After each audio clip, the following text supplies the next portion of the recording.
Just ahead on CTV News tonight, the Moore administration is fighting to end poverty across the state.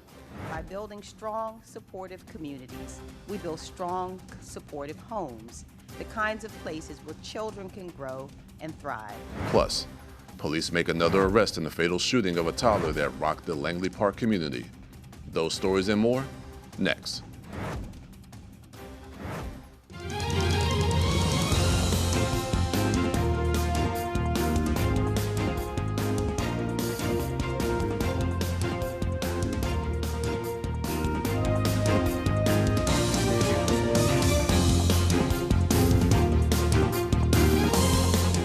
Good evening. This is CTV News for February 27th. I'm Patricia Vallone. And I'm Mariah Jalad. Maryland's new Engaging Neighborhoods, Organizations, Unions, Governments, and Households, or the Enough Act, was introduced by the Moore administration as an effort to end concentrated poverty. Today at the Latin American Youth Center in Riverdale, County Executive Angela Alsobrooks and Lieutenant Governor Aruna Miller held a conference discussing the act and the importance it will have to Prince George's County's future. Legislation calls on community leaders to come together and create comprehensive plans on how to make their neighborhoods better.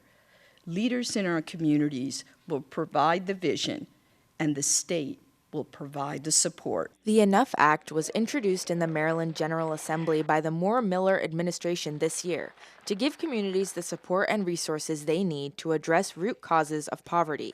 The Enough Act will eliminate poverty in Maryland over the long term by channeling state money and support toward our most impoverished neighborhoods, helping us to build new partnerships across communities to win the fight against poverty. County Executive Alsobrooks emphasized the importance of communities partnering with institutions like Employ Prince George's and the Latin American Youth Center to build locally focused plans of action to address poverty. Fighting poverty benefits all of us.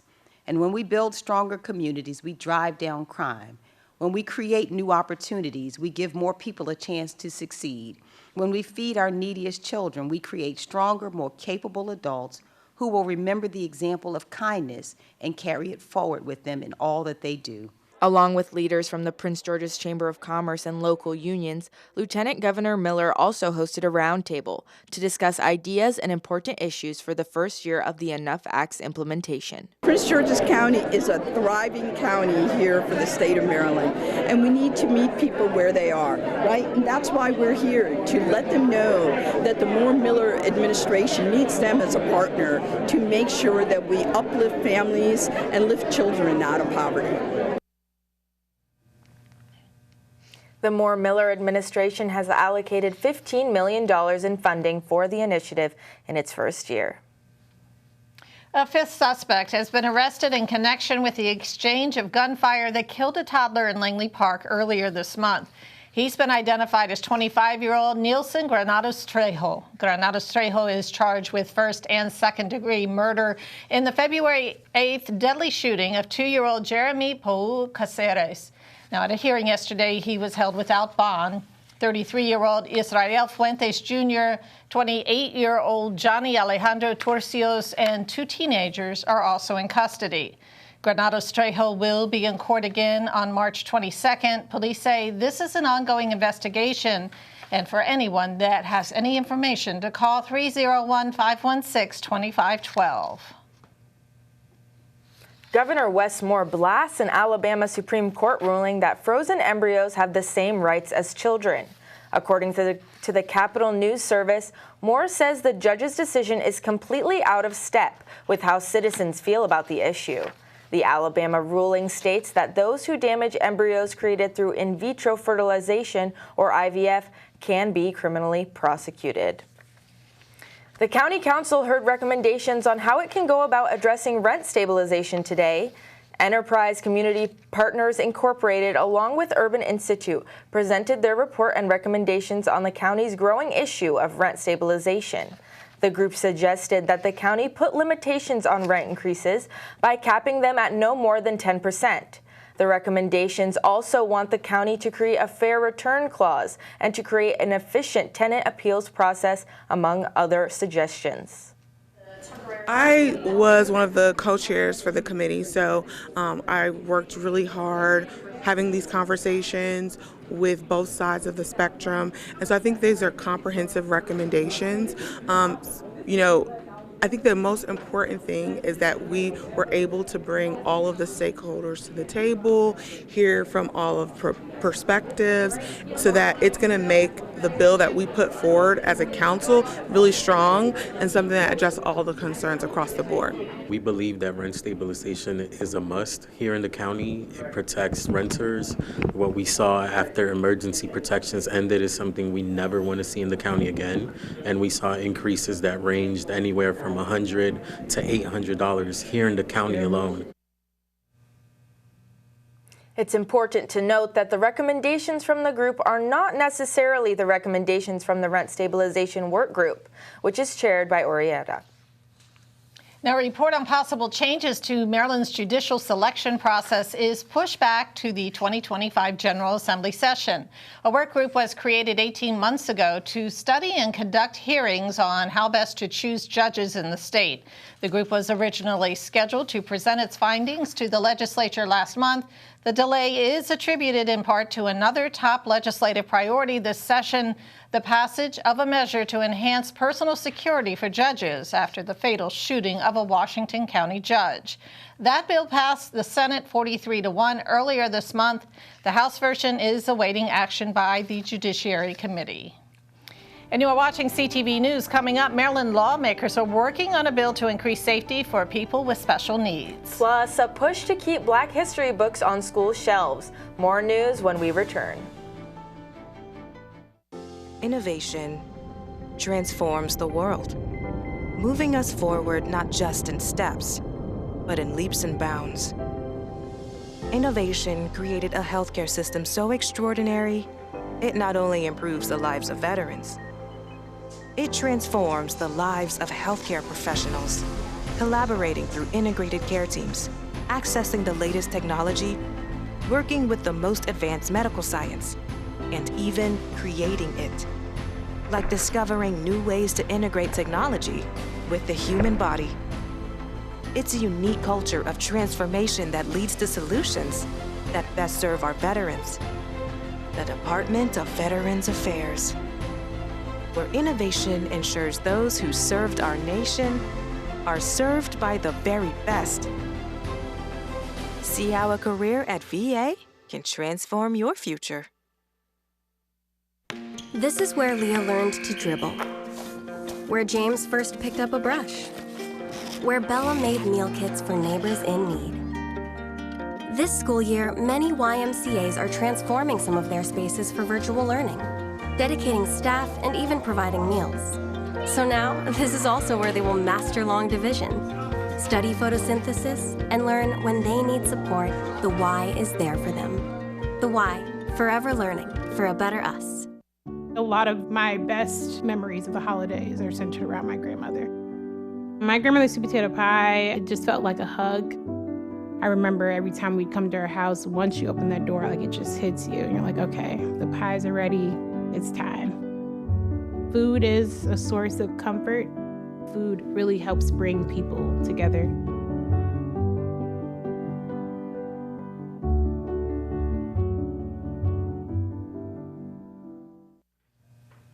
Welcome back. Well, a county council member reacts to a Maryland lawmaker's critiques on some county leaders allegedly spreading misinformation about marijuana dispensaries.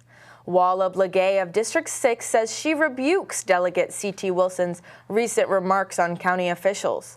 This all stems from the council, including Blagay, penning a letter opposing House Bill 805. The measure, if passed, would prohibit counties from imposing zoning regulations that are more restrictive than those imposed on retail liquor stores.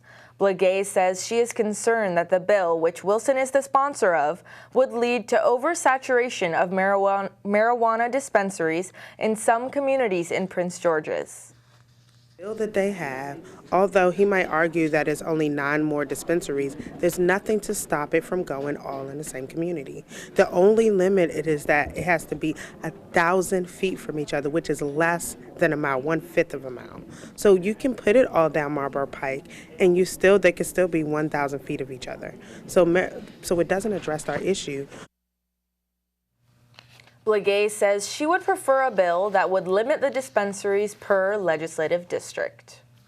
Maryland's High Court rules that a New York-based utility violated consumer protection laws through its sales and marketing practices.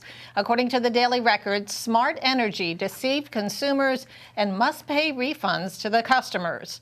The Public Service Commission received complaints from customers that their electricity supply was transferred without authorization, that their bills were excessive, and that they were unable to cancel their service. Refunds could total $5 million.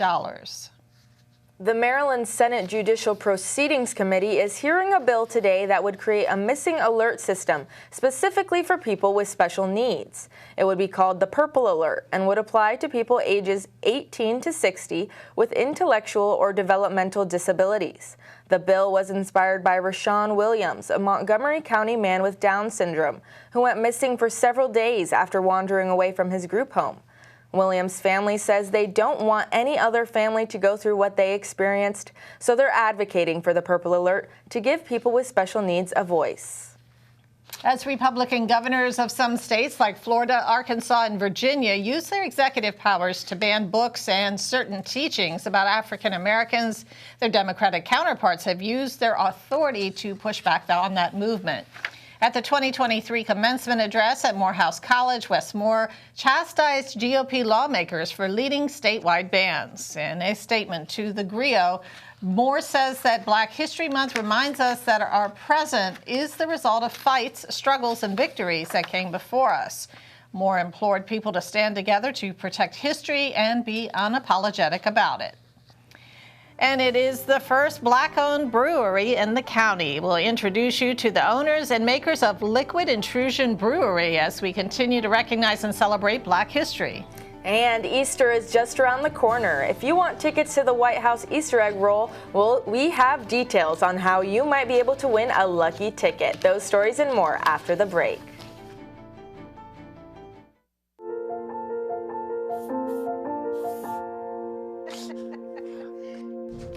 Do you want to go grab some frozen yogurt tonight? Maybe another time. Thanks, though. Hey, Charles, how do you like your burger? Ooh, well done, I hope. I love this tree.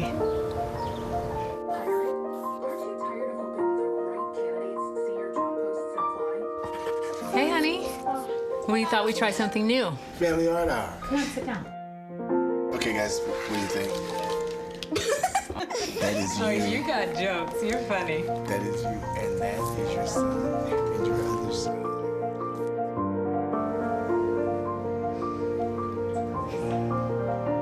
Learn about adopting a teen from foster care. You can't imagine the reward. Visit adoptuskids.org.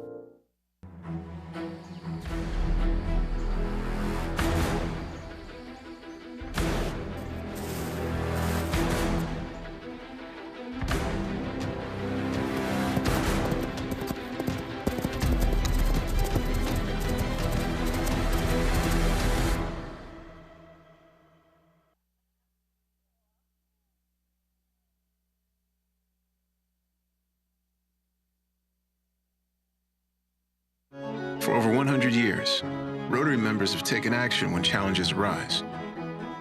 We know what people can do when they come together and put others before themselves. The team lead said they will continue the campaign to fight against the coronavirus. Local Rotary clubs deliver food and supplies to people in need. Strangers become friends, helping hands multiply, and problems turn into solutions. We are Rotary. We are people of action. Learn more at rotary.org/action.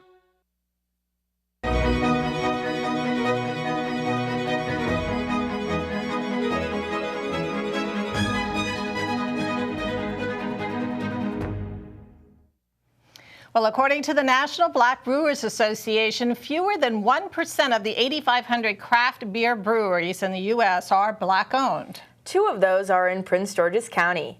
Byron Scott met up with one of those brewers at their Landover warehouse. Andrew and Jasmine Dill are the owners of the first Black-owned craft brewery in Prince George's County. I always knew how to talk about beer, sell it, drink it, just didn't know how to brew it.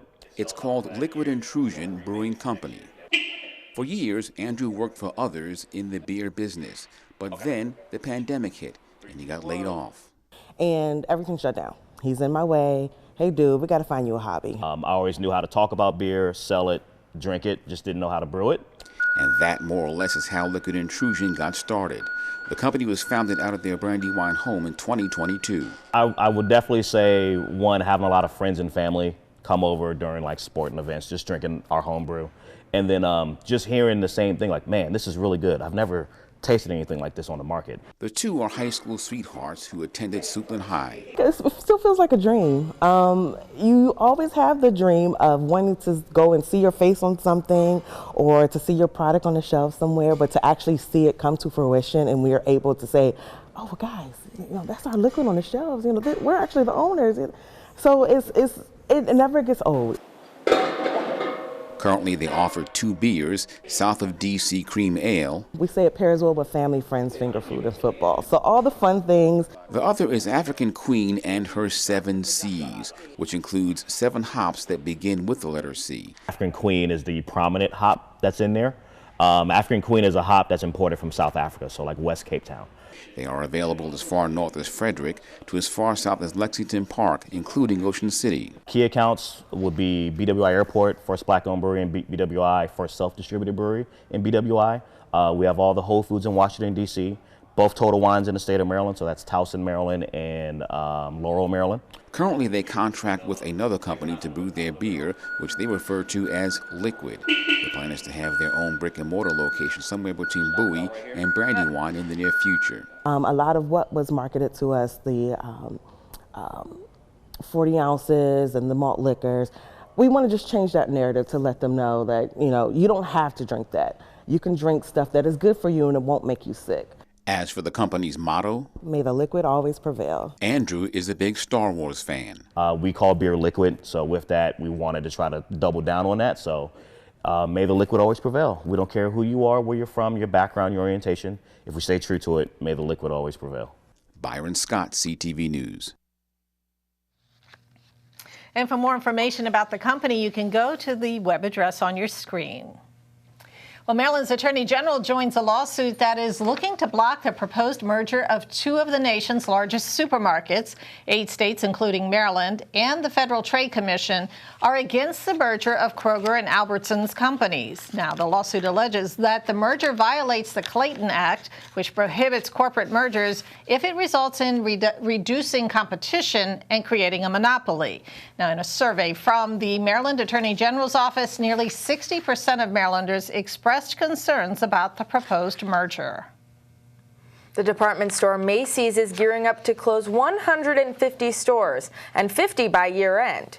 The retailer credits financial hardships to intense competition from online rivals. Macy's plans to upgrade their remaining stores with more salespeople and better visual displays. The company says the stores they plan to close account for less than 10% of total sales. Well, Maryland casinos may be pushing for internet casino gambling, but their employees fear for their jobs. A bill before the House has a powerful sponsor, Delegate Vanessa Atterbury, who claims that the state would bring in roughly $6 million in additional revenue next fiscal year and $340 million within 5 years. She says the funds could go toward the Blueprint for Maryland's Future, a plan to reform the public education system. Multiple unions fear that iGaming would eliminate jobs at brick-and-mortar facilities and could increase gambling addictions. Well, the White House announces details for its annual Easter egg roll. The event will take place Monday, April 1st. The White House Easter egg roll is a tradition dating back to 1878 with President Rutherford B. Hayes. Now, tickets are free to the public, but must be requested through an online public lottery. That lottery closes Monday, March 4th. Winners will be randomly selected on or after March 11th. For more information on how to register or sign up as a volunteer, visit the website on the bottom of your screen. And Simon Buggs is joining us now with a preview of the Tuesday sports page. Simon, what's going to be going on in the sports world? Hey guys, we have a great sports page lined up for today. Hey everyone, and coming up on your Tuesday sports page, a recap of the Bowie State women's basketball game against Winston-Salem State in the CIAA tournament. Stay tuned.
The thing that drives me every day as a dad is him. Every day he's hungry for something.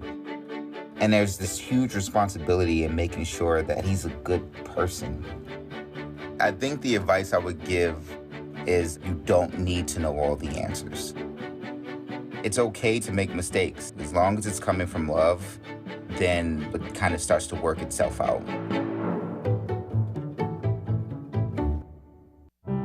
The death of George Floyd, who died in police custody Monday night. Turning my pain into purpose is pretty much what I have done to start this foundation.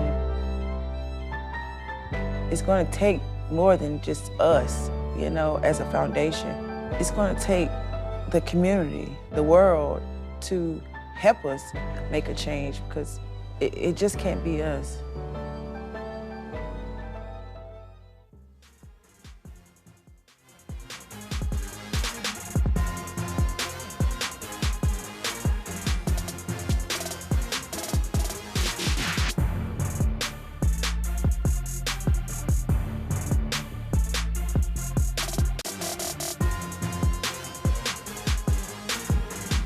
Hey sports fans, it's time for your Tuesday sports page. The Central Intercollegiate Athletic Association, or CIAA basketball tournament is underway, and HBCUs from all around the country have gathered in Baltimore to try and take home the championship. And one HBCU from right here in Prince George's County was in action yesterday.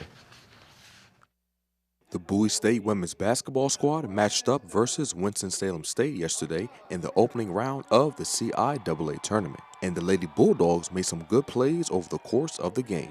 Beginning with the first quarter, the game was close, but because of plays such as this steal and layup from guard Jayla Irving, this tough finish from guard Katera Myers off of a rebound, and another great defensive sequence in which the Lady Bulldogs forced a turnover, Bowie had a small lead after the opening quarter, 13-12. But fast forward to the second quarter, the Lady Bulldogs struggled as they had a hard time finding the bottom of the bucket, only shooting 14% and scoring 8 points to the Rams' 19. And Bowie went into halftime down 31-21. Moving on to the third quarter, the Lady Bulldogs were able to get into a rhythm again offensively, shooting over 50%.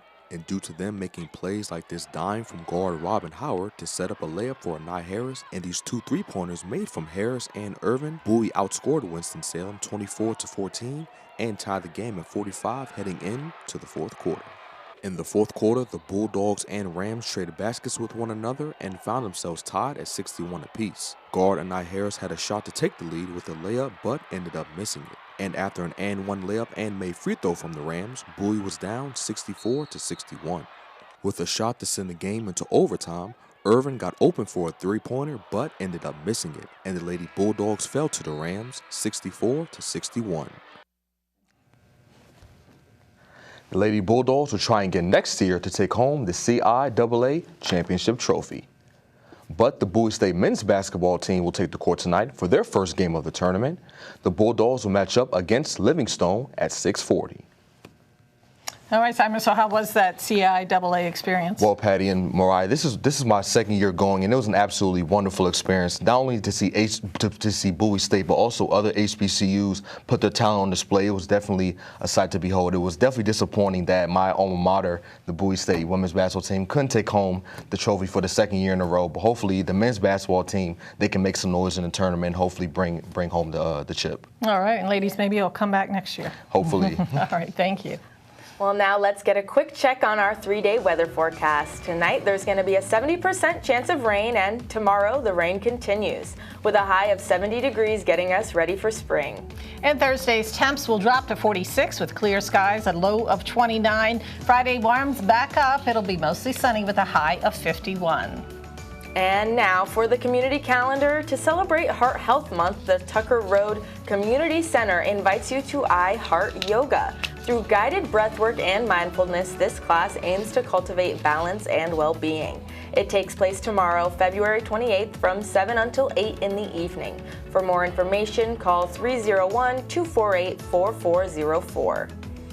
And that wraps up our CTV News Update. I'm Mariah Jalad. And I'm Patricia Vallone. Join us again tomorrow at 4:30 for more news. Have a great night. Good night.